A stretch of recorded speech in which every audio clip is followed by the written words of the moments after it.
할렐루야.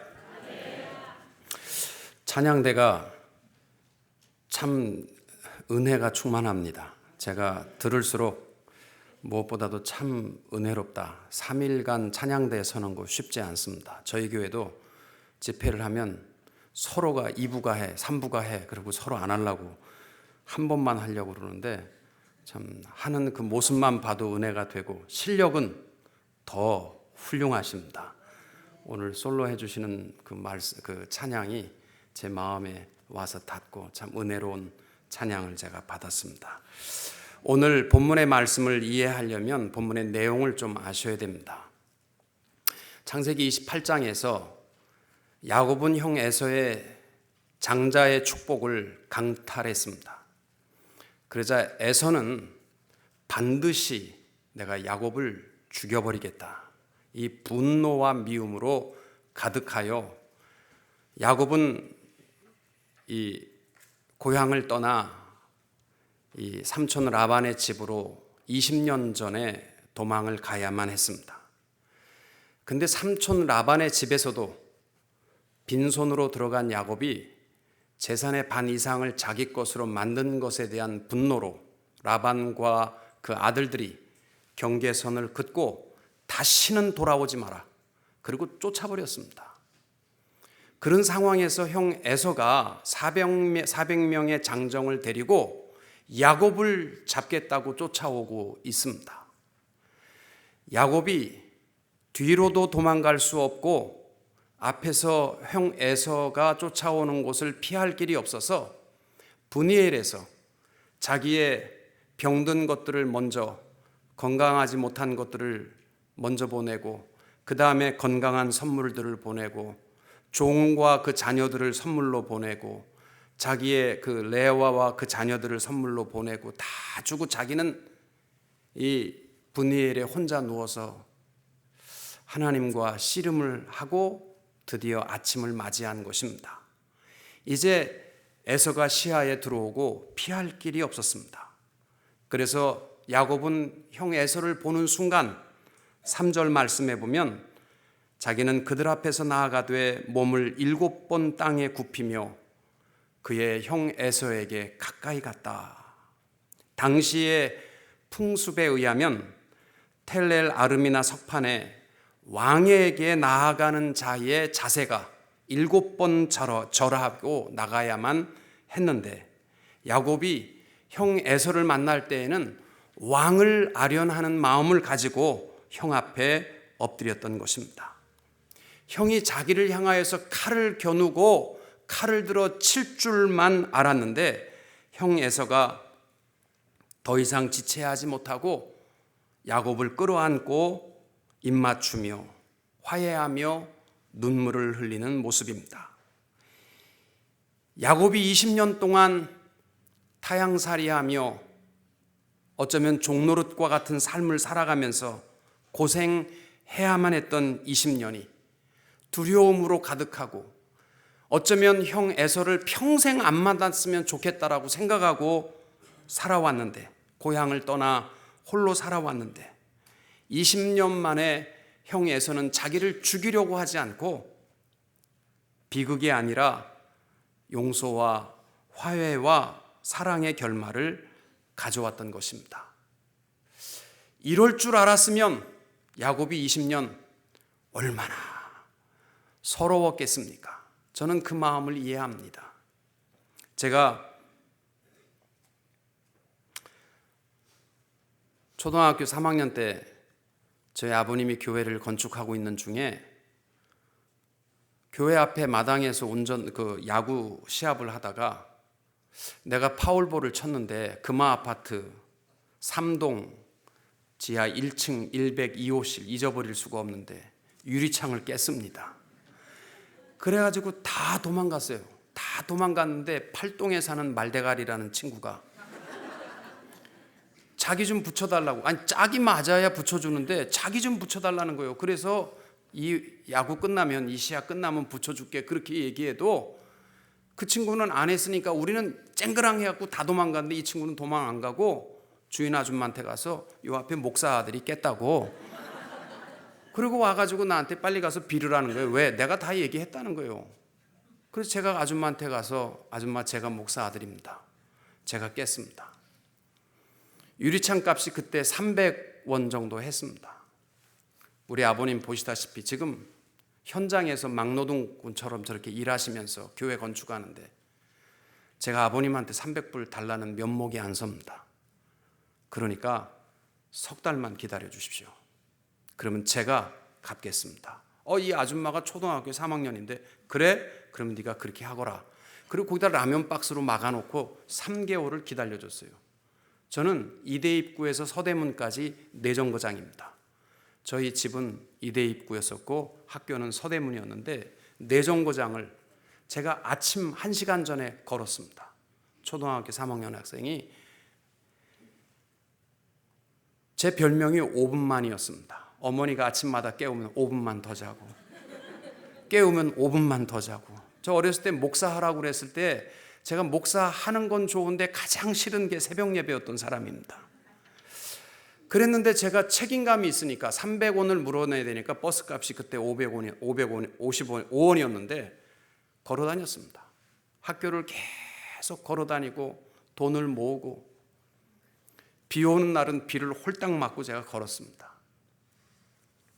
그런데 석 달이 지났는데 돈이 안 된 거예요. 230원인가 밖에 안 된 거예요. 그래가지고 이걸 어떻게 해야 되나 아줌마를 찾아가서 한 달만 연기해 달라고 하나. 그땐 용기가 없어서 어린 마음에 너무너무 가슴 아프고.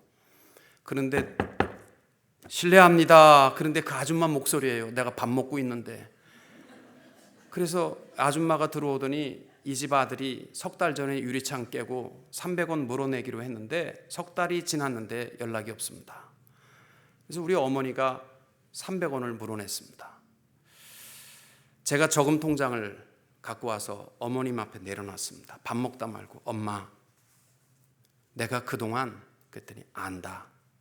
어머니가 왜 모르겠어요. 5분만이 1시간 반 전에 일어나고 학교를 걸어가고 시간만 되면 저녁 늦게까지 뭐 하다 왔냐? 공부하다 왔어. 이러면서 집에 늦게 들어오는데 어머니가 왜 모르겠어요. 제가 왜 저럴까? 뭔가 제가 문제가 있구나 이렇게 생각은 하고 있었다는 거예요. 근데 내가 모은 거 230원을 내놓고 어머니한테 무릎을 꿇고 엄마 내가 걸었어. 알아. 그러면서 어머니가 괜찮다. 이제는 다 그렇게 고생하지 말고 편안하게 버스 타고 다녀라. 제가 어머니를 끌어안고 한참 울고 그날 이후로 제가 깨달은 게 있습니다. 하나님 앞에 범죄한 것은 감추면 감출수록 고통스러울 뿐입니다.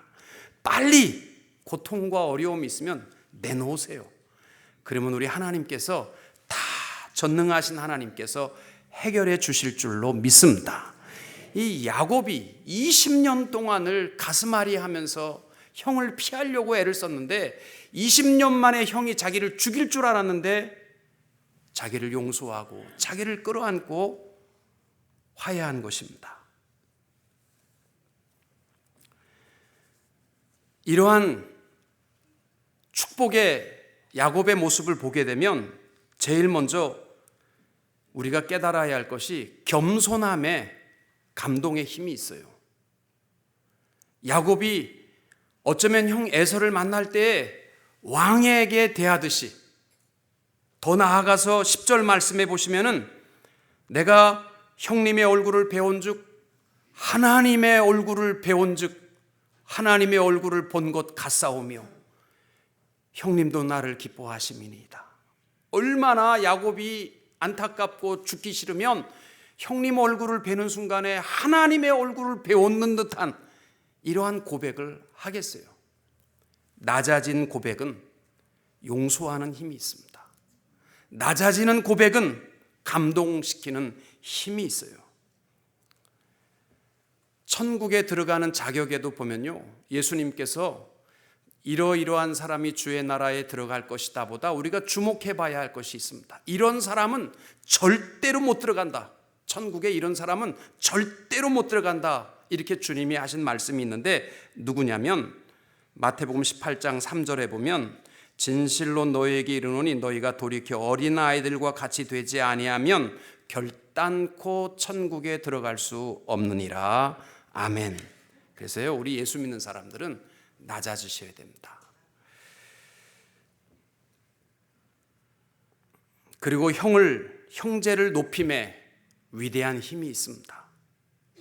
빌립보서 4장 3절과 4절에 보면 아무 일에든지 다툼이나 허용으로 하지 말고 오직 겸손한 마음으로 각각 자기보다 남을 낮게 여기고 각각 자기 일을 돌아볼 뿐더러 또한 각각 다른 사람들의 일을 돌아보아 나의 기쁨을 충만하게 하라.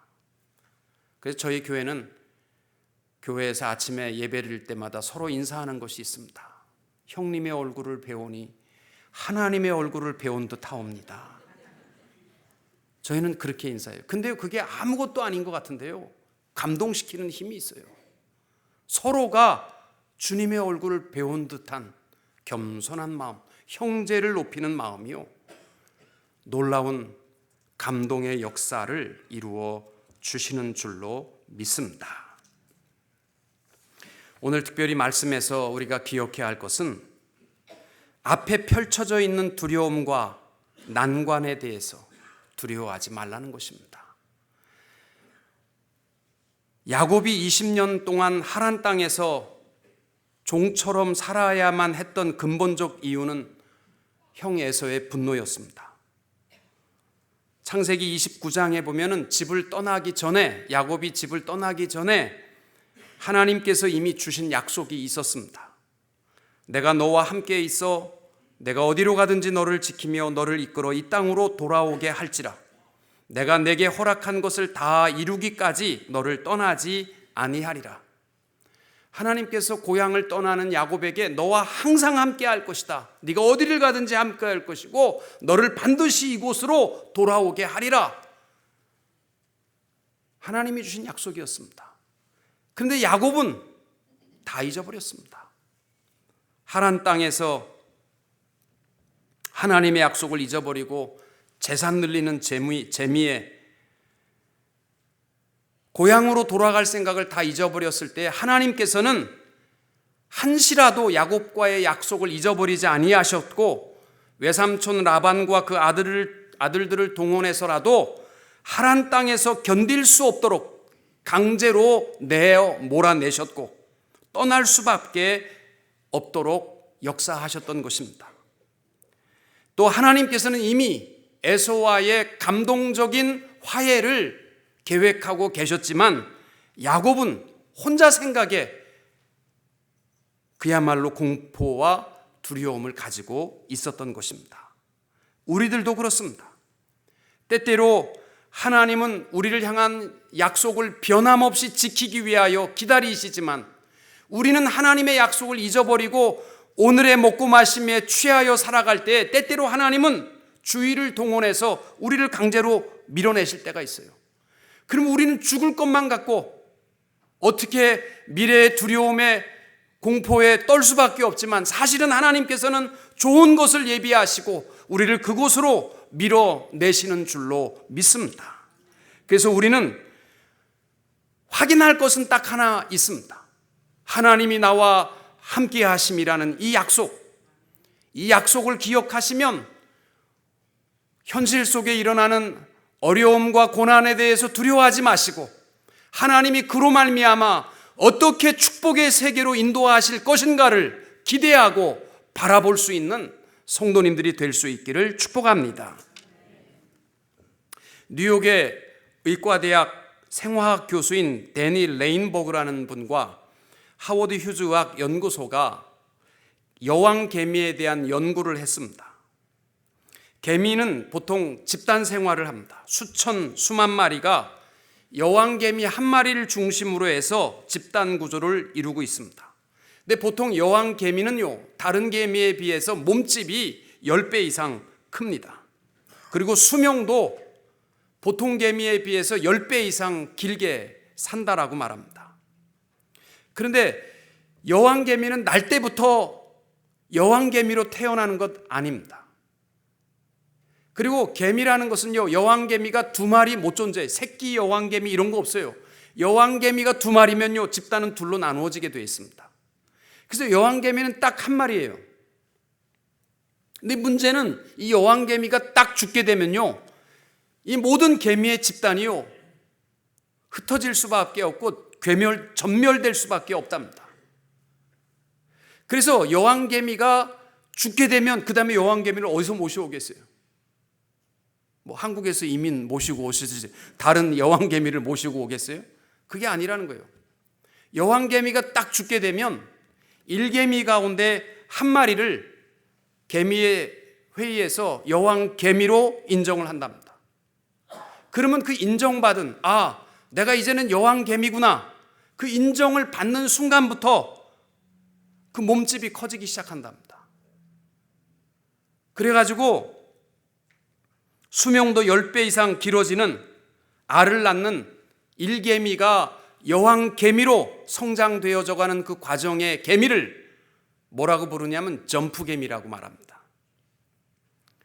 단지 개미들이 여왕개미로 임명한 것 뿐인데, 그에게 특별한 음식을 먹이거나 특별히 대우한 것도 아닌데, 임명받은 개미는 몸집이 커지기 시작하고 내가 여왕개미라고 스스로 인정하게 되는 순간부터 그렇게 성장하게 신체적인 변화를 이루게 된다는 것입니다. 과학적으로 보면 텔로메라제를 만드는 유전자 SIRT 1 단백질, 넘버 1 단백질을 만드는 두 개의 유전자가 증가하면서 놀라운 신체적 구조를 변화시킨다, 그렇게 말합니다.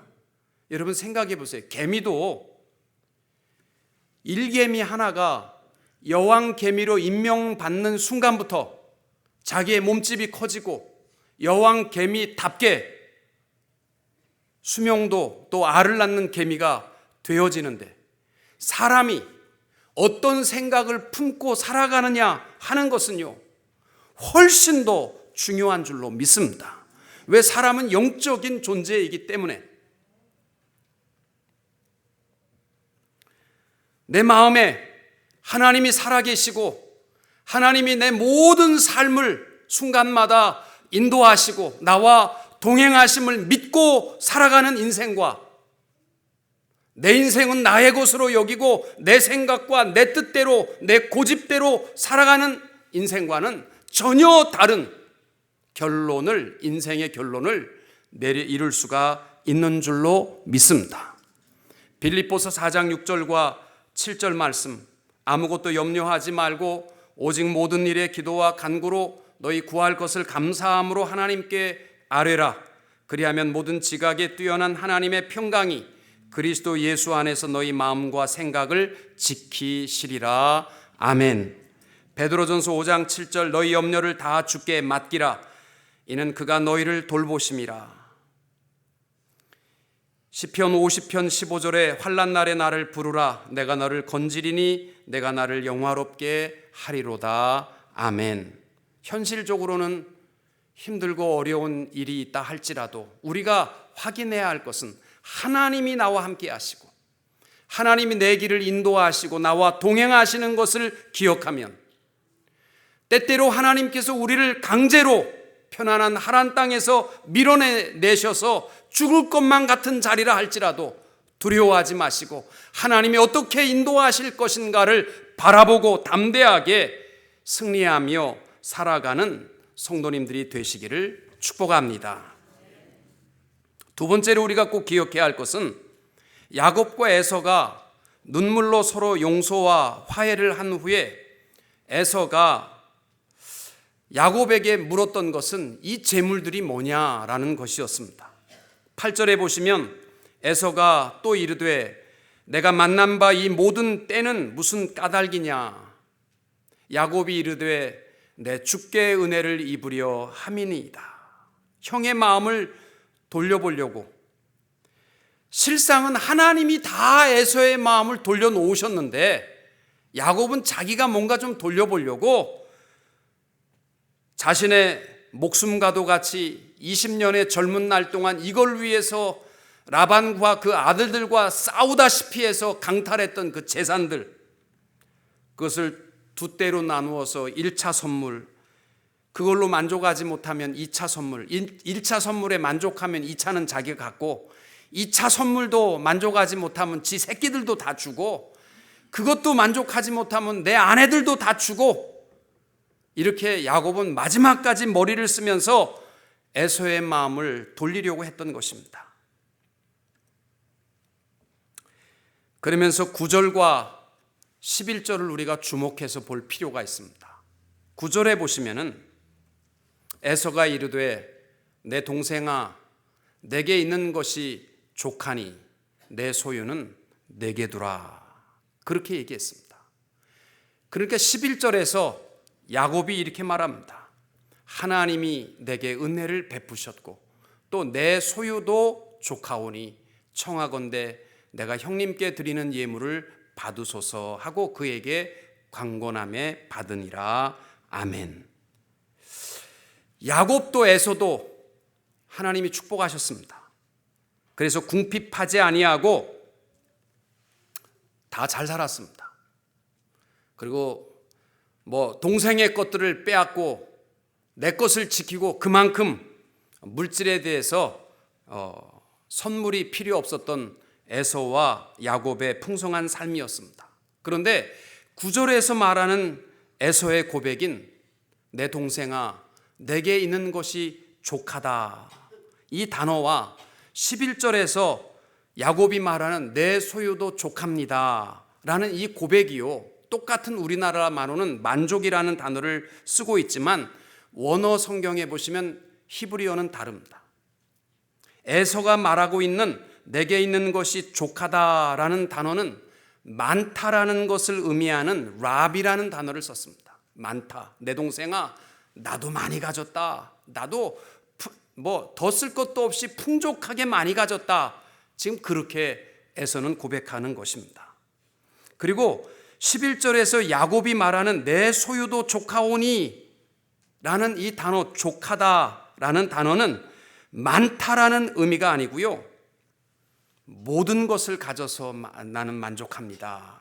이 단어가 히브리어로 보면 에서는 랍이라는 많다라는 표현으로 만족함을 표현했고 야곱이 표현하고 있는 나도 족하다라는 것은 모든 것을 가졌다라고 하는 콜이라는 단어를 고백하고 있는 것입니다. 여러분 모든 것과 많은 것 중에서 뭐가 더 풍요로운 겁니까? 여러분은 모든 것을 가진 부자가 되기를 원하십니까? 많은 것을 가진 부자가 되기를 원하십니까? 예, 모든 것이 훨씬 더 많이 가진 겁니다. 우리의 만족이 에서의 만족이 되지 말고 야곱의 만족이 되기를 원합니다.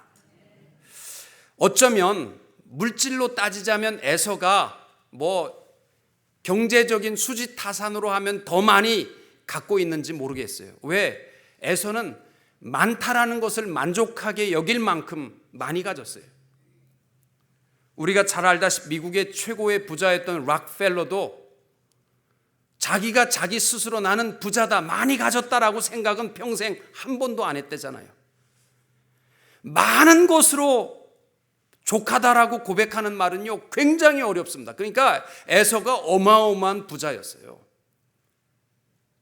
그런데 야곱은 1대1로 따지자면 에서가 물질적인 것은 더 많이 갖고 있는지 모르지만 야곱이 말하는 건 나는 모든 것을 가졌다라고 고백하는 이유가 자신이 여호와 하나님 안에 거하고 하나님이 나와 함께 하시고 하나님이 내가 필요한 모든 것을 공급해 주시는 분이시기 때문에 그는 온 천지 만물을 지으신 여호와 하나님 안에서 모든 것을 가졌다라고 고백할 수 있었던 것입니다. 우리 남부교회 성도님들은 많은 것을 가진 부자들이 되지 마시고 모든 것을 가진 하나님 안에서의 부요한 자들이 될 수 있기를 축복합니다. 사람들은요 많다는 것을 굉장히 부요한 기준으로 세워요. 우리 아이들도 보면요 어디 가서 큰 집에 좋은 차 타는 사람 보고 오면 그 사람 굉장히 부자야, 잘 살아. 많은 것을 보면 잘 사는 인생으로 표현합니다. 그러나 우리는 오늘부터 우리의 만족의 근거가 고래등 같은 큰 집이 아니라 하나님이 나와 함께 하시고 내가 필요한 모든 일용할 양식을 공급해 주시는 그리스도 예수 안에 거하는 모든 것을 가진 만족한 그리스도인들이 될 수 있기를 축복합니다. 빌립보서 4장 13절 아까 우리 장로님 말씀 기도하신 것처럼 내게 능력 주시는 자 안에서 내가 모든 것을 할 수 있느니라. 아멘. 모든 것을 소유한 사람은 누구냐면 그리스도 예수 안에 있는 자들입니다.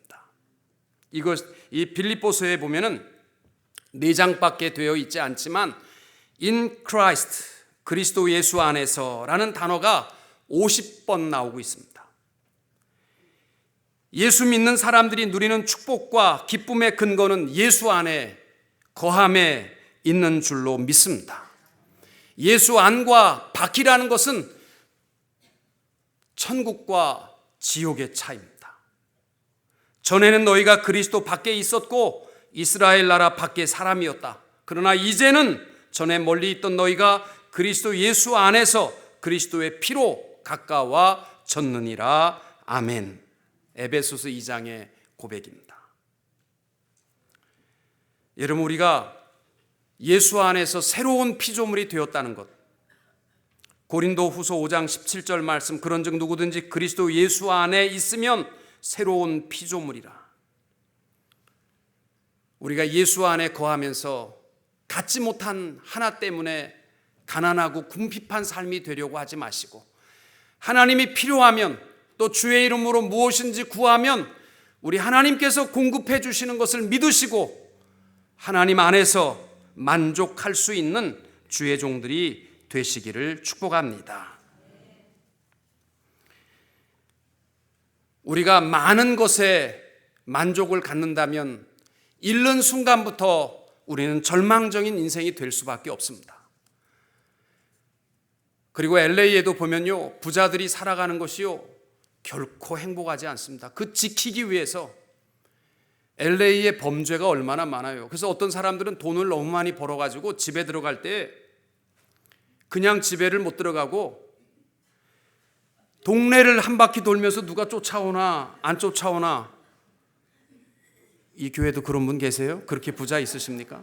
동네를 한 서너 바퀴 돌고 뒤에 미행하는 사람이 없나 보고 집 앞에 경찰이 둘이 와서 지키는 시간에 그라지를 열고 들어가고 그라지를 닫으면 그때 경찰들이 돌아가는. 저희 교회도 좀 사시는 분이 있는데요, 저는 이렇게 무슨 시큐리티 그렇게 장치가, 그런 장치는 처음 봤어요.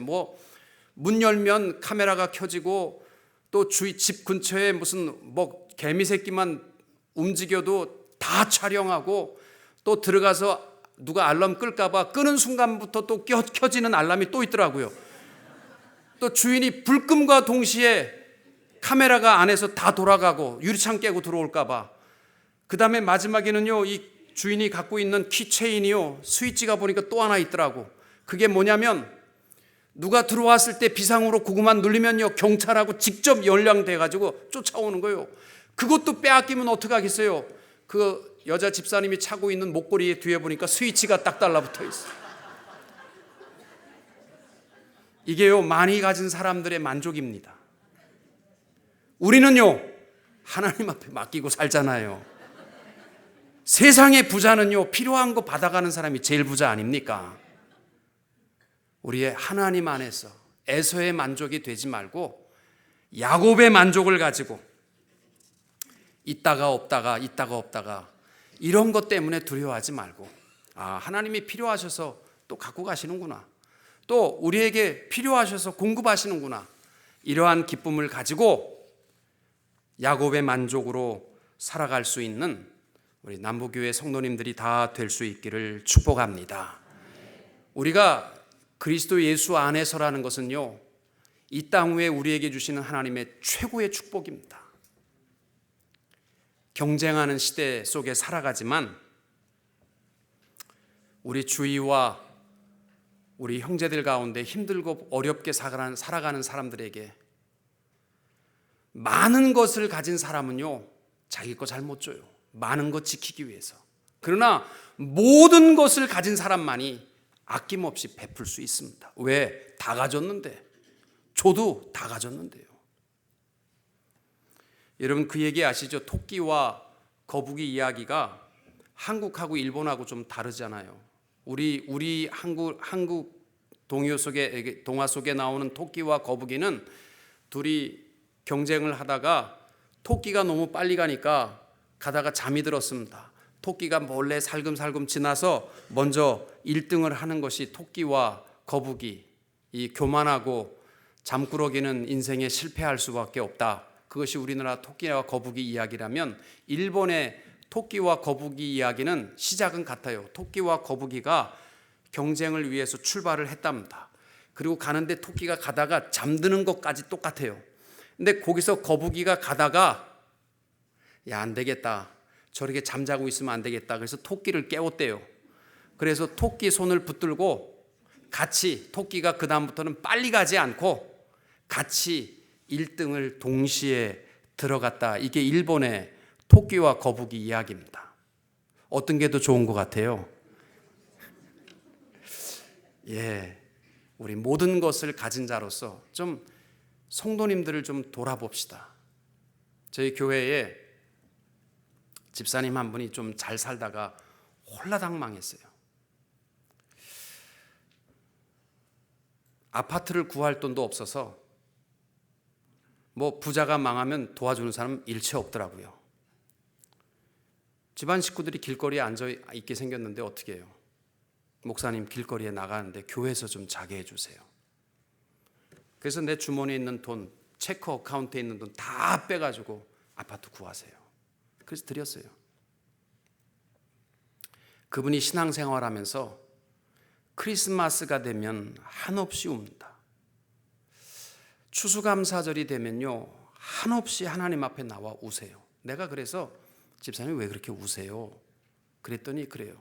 내가 부요하게 살 때에 추수감사절 날 웃고 즐기고 크리스마스 때 웃고 즐기고 하는 것이 너무 좋았다고만 생각했는데 내가 다 잃고 보니까 추수감사절에 드릴 것이 없는 사람의 그 이 마음을 내가 비로소 깨닫습니다.